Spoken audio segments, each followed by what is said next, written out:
اگر آپ نے ابھی تک میرا چینل سبسکرائب نہیں کیا تو کرنٹ افیئرز کے ریلیٹڈ انفارمیٹیو نیوز سے باخبر رہنے کے لیے ابھی سبسکرائب کا بٹن دبائیں۔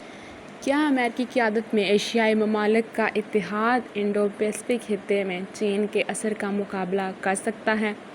امریکہ، انڈیا، آسٹریلیا اور جاپان آپس میں فوجی اور تجارتی تعاون کو بڑھانے کی کوشش کر رہے ہیں تاکہ انڈو پیسفک خطے میں چین کے بڑھتے ہوئے اثر و رسوخ کا مقابلہ کیا جا سکے۔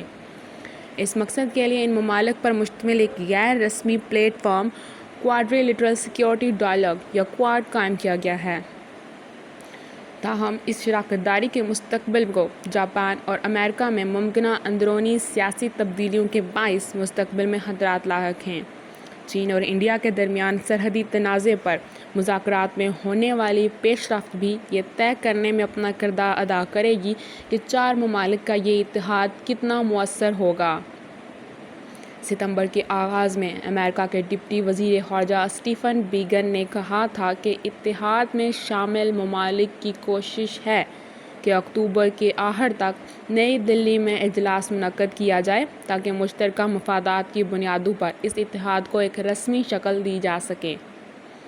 امریکہ کے نائب وزیر خارجہ کے اس بیان سے قبل اس سال کے آغاز میں آسٹریلیا، انڈیا اور جاپان کے نمائندے ایک ایسے اتحاد کو قائم کرنے پر اتفاق کر چکے ہیں جس کے ذریعے انڈو پیسفک خطے میں تجارتی روابط کو مضبوط کر کے اس خطے میں چینی غلبے کا مقابلہ کیا جا سکے۔ انڈیا اور چین اس سال جون سے ایک سرحدی تنازع میں الجھے ہوئے ہیں اور دونوں ممالک کے وزراء اور فوجی اہلکاروں کے درمیان مذاکرات کے باوجود ابھی تک فوجوں کو پیچھے ہٹانے اور کشیدگی کم کرنے کے لیے کوئی خاص پیش رفت نہیں ہو سکی ہے۔ اس چار فریقی اتحاد کو 2007 میں اس وقت کے جاپانی وزیر اعظم شنزو ایبے کی کوششوں سے غیر رسمی طور پر قائم کیا گیا تھا۔ اسی سال چاروں ممالک نے بحیرہ ہند میں مشترکہ بحری مشقیں بھی کی تھیں، تاہم یہ اتحاد اپنے اہداف حاصل کرنے میں ناکام رہا۔ 2008 میں آسٹریلیا ان مشقوں سے نکل گیا اور انڈیا نے اسے دوبارہ شرکت کی دعوت نہیں دی۔ انڈین میڈیا کی حالیہ رپورٹوں کے مطابق اگلے برس کے آغاز میں یہ بحری مشقیں متوقع ہیں اور اب انڈیا ان میں آسٹریلیا کو شرکت کی دعوت دینے کا ارادہ رکھتا ہے۔ اس اتحاد میں انڈیا کی دوبارہ دلچسپی کا مقصد اپنی سرحدی حدود کو محفوظ رکھنے کے لیے بین الاقوامی حمایت اور مدد حاصل کرنا ہے اور چین کے خلاف ایک مضبوط فورس تیار کرنا ہے۔ لیکن صورتحال اس لحاظ سے غیر یقینی ہے کہ کیا انڈیا چین کے خلاف اپنے اقدامات کو اس حد تک آگے لے جائے گا کہ اس کے چین کے ساتھ جاری مذاکرات پر خراب اثر پڑے۔ انڈیا کا اخبار دی پرنٹ 6 ستمبر کو لکھتا ہے، اس موقع پر آسٹریلیا کو مشترکہ بحری مشقوں میں شرکت کی دعوت دینے کا مطلب ہے چین کو یہ پیغام دینا کہ مجموعی طور پر انڈو پیسفک خطے کے تناظر میں یہ ممالک چین کے خلاف جمع ہو رہے ہیں، لیکن ذرائع کے مطابق ایسی کوئی کوشش چین کو ناراض کر سکتی ہے اور وہ اس وقت جاری مذاکرات کو ختم کر سکتا ہے۔ تجارت، سیکیورٹی اور مبینہ جاسوسی جیسے معاملات پر آسٹریلیا اور چین کے اختلافات نے آسٹریلیا کو امریکہ اور اس کے اتحادیوں کے قریب کر دیا ہے۔ آسٹریلیا کے ٹی وی چینل ABC پر نشر ہونے والی کچھ مبصرین کی رائے کے مطابق چین کو یہ امید نہیں تھی کہ ایسا کوئی اتحاد وجود میں آ سکتا ہے، لیکن انہوں نے ہمیں ایسا کرنے پر مجبور کیا ہے۔ یہی بات انہیں پریشان کر رہی ہے۔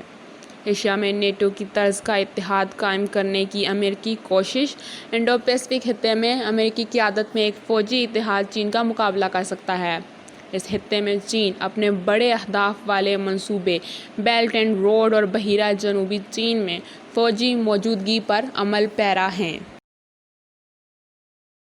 مبصرین کے خیال میں اگر یہ اتحاد ایک رسمی شکل اختیار کر لیتا ہے تو یہ صدر ٹرمپ کی انتظامیہ کی بڑی کامیابی تصور کی جائے گی، جس کے بارے میں کہا جا رہا ہے کہ اس کی وجہ سے امریکہ عالمی قیادت کے لحاظ سے کمزور ہوا ہے۔ ماہرین کا خیال ہے کہ نومبر میں امریکی صدارتی انتخابات میں اگر امریکہ میں قیادت کی تبدیلی ہو بھی جائے تو چین کے بارے میں امریکی پالیسی میں کوئی بڑی تبدیلی نہیں آئے گی۔ ویب میگزین دی ڈپلومیٹ میں 4 ستمبر کی ایڈیٹوریل میں کہا گیا ہے، چین سے متعلق بائیڈن انتظامیہ اور ٹرمپ انتظامیہ کے درمیان کسی پالیسی میں تبدیلی کے بجائے لب و لہجہ، انداز اور الفاظ کا فرق ہوگا۔ دریں اثنا چینی میڈیا اور اس اتحاد کے مؤثر ہونے کے امکان کو رد کر رہا ہے۔ چین کے سرکاری اخبار گلوبل ٹائمز کے مطابق چین کے انڈیا اور جاپان کے ساتھ تعلقات اتنی تیزی سے خراب نہیں ہوئے ہیں جس تیزی سے چین کے امریکہ سے تعلقات خراب ہوئے ہیں۔ چین کے انڈیا کے ساتھ مذاکرات جاری ہیں، جبکہ جاپان کو کورونا وائرس کی وبا کے بعد کے دنوں میں معاشی ترقی کے لیے چین کی ضرورت ہے۔ شنزو ایبے کے جاپان کے وزیر اعظم کے عہدے سے معزولی کے بعد اس اتحاد کے ساتھ ملک کے تعلق اور چین کے بارے میں مجموعی حکمت عملی پر سوال کیے جا رہے ہیں۔ اب سب کی نظریں نئے وزیر اعظم یوشی ہیدے سوگا پر لگی ہوئی ہیں۔ ان کی قیادت میں اس بات کا امکان کم ہے کہ جاپان 4 ممالک کے اس اتحاد سے اپنے تعلقات کم کرے، لیکن یہ دیکھنا ابھی باقی ہے کہ یوشی ہیدے سوگا بھی اپنے پیش رو شنزو ایبے کی طرح اس اتحاد میں ایک متحرک کردار ادا کرتے ہیں یا نہیں۔ 4 ملکی اتحاد کیا چین کا مقابلہ کر سکتا ہے؟ چین کی جانب سے حالیہ دباؤ نے آسٹریلیا اور انڈیا جیسے ممالک کو ایک ایسا کثیر الجہتی پلیٹ فارم بنانے پر مجبور کر دیا ہے جو چین کا مقابلہ کر سکے۔ تاہم اس اتحاد میں چین کا مقابلہ کرنے کی کتنی صلاحیت ہے، اس کا دار و مدار اس بات پر ہوگا کہ رکن ممالک اپنے اہداف پر کتنے واضح طریقے سے اتفاق کرتے ہیں۔ 2008 کی صورتحال سے بچنے کے لیے اس اتحاد کو آپس کے تعاون کا دائرہ کار طے کرنا ہوگا۔ حالانکہ حالیہ برسوں میں آسٹریلیا، انڈیا اور جاپان دفاع اور تجارت کے شعبوں میں 2 طرفہ معاہدوں پر دستخط کر چکے ہیں۔ انڈین اخبار دی ٹائمز آف انڈیا نے 14 ستمبر کو اپنے ایڈیٹوریل میں لکھا، کیا چین کے خلاف فوجی اعتبار سے ایک دوسرے کے قریب آنا یا تجارت جیسے شراکت داری کے دوسرے عناصر بھی اس کا حصہ ہوں گے؟ اس بات کی بھی کوشش ہو رہی ہے کہ جنوب مشرقی ایشیا کی تنظیم آسیان کے کچھ رکن ممالک کو بھی اس اتحاد کا حصہ بنایا جائے۔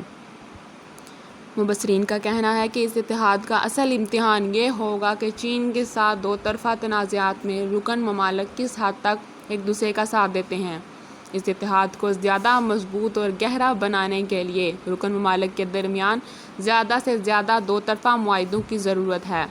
اخبار آسیان پوسٹ نے اپنے ایک اداریے میں لکھا، مسئلہ یہ ہے کہ امریکہ، آسٹریلیا، انڈیا اور جاپان کے سیکیورٹی مفادات میں پوری طرح سے یکساں نہیں ہیں۔